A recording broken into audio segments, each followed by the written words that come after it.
ఉల్లిగడ్డలన్నీ రేట్లు బాగా పెరిగిపోతున్నాయి కాబట్టి తెచ్చినవన్నీ వాడుకోకుండా ఇలా పండులాగా దాచుకొని పొదుపుగా వాడుకుందాం.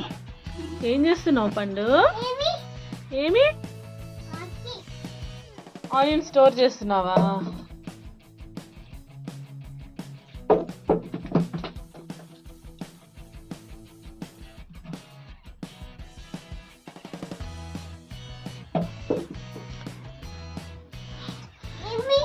ఏమి నేనేమన్నా?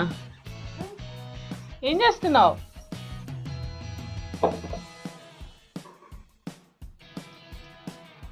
ఏం చేసావని క్లాప్స్ కొడుతున్నావు?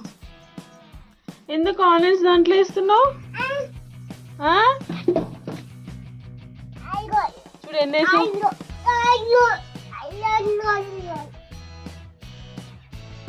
చాలా అయిందా? ఎందుకు తీసి పెట్టుకున్నావా ఫ్యూచర్ కోసం?